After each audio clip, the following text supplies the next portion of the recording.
Bonjour à toutes et à tous, je suis très heureux de vous retrouver pour ce qui va être en quelque sorte la saison 2 de cette chaîne. Comme vous avez pu le voir, ça fait maintenant plusieurs mois que je n'ai publié aucune vidéo. Néanmoins, comme j'ai pu le voir, vous avez été nombreuses et nombreux à écouter les podcasts, à nous laisser des commentaires, toujours très bienveillants, et je vous en remercie très chaleureusement.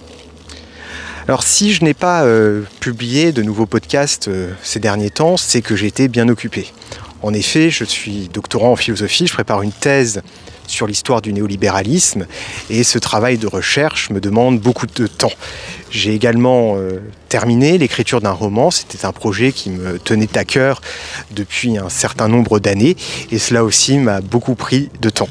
Donc sur ces différents projets, notamment sur ma thèse sur le néolibéralisme, j'aurai l'occasion d'en reparler sur cette chaîne. Donc tout cela m'a vraiment beaucoup occupé. Et puis il faut dire que l'actualité, tant nationale qu'internationale, de ces derniers mois est plus que morose, qu'il s'agisse de la guerre en Ukraine, de la guerre à Gaza, de la politique de casse sociale en France, le tout couronné par une atmosphère bien délétère, créée par des semeurs de haine et de peur. Bref, j'ai trouvé un peu moins de sens ces derniers temps à faire des vidéos de philosophie. Mais récemment, en fait, j'ai lu un petit livre d'une théoricienne de la littérature, Marielle Massé, un livre qui s'appelle Respire, et qui m'a beaucoup marqué parce que ce livre, me semble-t-il, nomme véritablement ce à quoi nous assistons aujourd'hui, ce que nous vivons aujourd'hui. En fait, le monde est vraiment devenu irrespirable.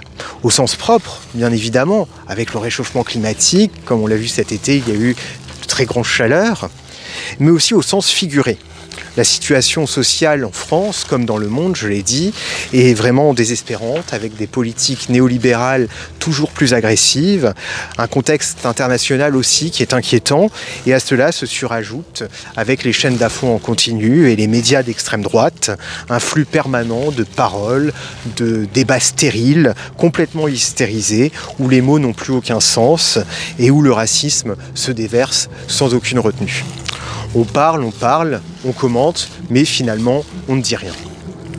Je me suis donc dit que ça pourrait être intéressant de reprendre les vidéos sur cette chaîne et de l'investir en quelque sorte, de lui donner une nouvelle orientation pour en faire comme un lieu de respiration, un lieu justement où on retrouve ensemble notre souffle. D'où le nom qui a été changé, où nous avons ajouté l'Agora à Isofia. La chaîne maintenant, c'est l'Agora d'Isofia. Un endroit donc au sein duquel prendre de la distance par rapport à ce monde, à ce flux permanent de polémiques vaines, pour comprendre ce qui nous arrive vraiment sous un angle critique. Donc il n'est pas question d'être naïf, simplement on peut être passif, spectateur, rester aliéné à ce flux continu d'événements, de mauvaises nouvelles, les subir ces mauvaises nouvelles. Mais on peut essayer aussi de s'en distancer pour mieux comprendre et peut-être agir. En effet, pour le philosophe italien Giorgio Agamben, qui est un des auteurs que je lis beaucoup, c'est justement cette prise de distance, cette décoïncidence, ce qu'il appelle un déphasage, qui nous permet de devenir des contemporains de notre monde pour mieux nous y retrouver. C'est donc un petit îlot de respiration que je vous propose ici, un lieu donc où l'on puisse retrouver ensemble notre souffle. Sans pour autant être des bisounours, le but est bien de déconfiner l'esprit critique et de tenter, sinon de faire advenir, du moins de penser quelque chose de nouveau, un nouvel horizon. Ce lieu, je veux donc inclusif, pour qu'il puisse contribuer à sa petite échelle à une émancipation collective. Bien sûr, je ne vous cacherai pas que j'ai moi-même mon point de vue politique. Mon angle sera résolument anticapitaliste et antifasciste, quelque part donc au sein de la gauche radicale. Je ne cherche pas à dissimuler mes idées qui seront tout à fait claires dans ce que je vous raconterai tout au long de ces vidéos. Je vous propose donc 3 formats pour cette saison 2, en quelque sorte, de l'Agora d'Isofia. Des livres dans la nuit, ce sera le premier format, diffusé les vendredis à 21 h. Dans ce format, je chroniquerai des livres qui m'ont marqué, des nouvelles publications également, en sciences humaines, mais aussi des romans, de la philosophie. Les thèmes abordés et les types d'ouvrages abordés seront très divers. Le deuxième format s'appellera quant à lui Salubrité publique. Comme je vous l'ai dit, j'ai l'impression qu'on nage en ce moment en plein confusionnisme. Les mots perdent de leur sens et les pires idées, rances, racistes, intolérantes, avancent très sûrement, avec beaucoup de détermination et le plus souvent dissimulées, masquées. Dans ce format, j'aimerais donc faire la lumière sur des sujets à propos desquels on dit n'importe quoi, histoire de remettre les idées un peu à l'endroit. Le troisième format, lui, s'appellera les classiques de la critique. Je reviendrai sur des textes de théorie critique des XXe siècle et XXIe siècle.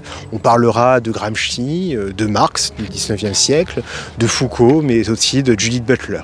Et parallèlement à cela, nous serons aussi sur Twitch, puisque je vais mettre en place un cycle de lecture où, en live, on se retrouvera une fois par semaine pour discuter et comprendre, analyser ensemble des grands textes de théorie critique. Ce sera absolument en accès libre et ouvert à toutes et à tous.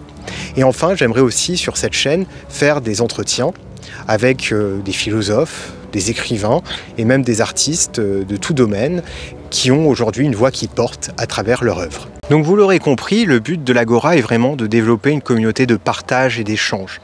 J'aimerais donc continuer à partager avec vous des outils critiques de compréhension de notre monde social, tout en sortant du domaine strict de la philosophie et en s'attachant parfois à des sujets d'actualité. Alors toutes les vidéos seront en accès libre, car j'y tiens absolument, mais comme vous pouvez vous en douter, produire ces vidéos a un certain coût. Nous sommes en train d'aménager un petit studio. Il y a aussi des dépenses liées au matériel. Et en plus, je n'ai aucune compétence au niveau technique. Donc je rémunère un monteur qui tourne aussi les vidéos et qui est d'ailleurs derrière la caméra en ce moment même. C'est pourquoi nous allons lancer une cagnotte. Cette cagnotte, nous vous en dirons plus dans les prochains jours. Et nous avons aussi notre site sur lequel vous pouvez déjà vous rendre, qui est dont le lien est en description. Et sur ce site, moyennant un abonnement à un tarif assez modeste, vous aurez accès aux vidéos, mais en avant-première et sans aucune publicité. Donc voilà, j'espère que ce nouveau format vous plaira. J'espère que vous retrouvez nombreuses et nombreux.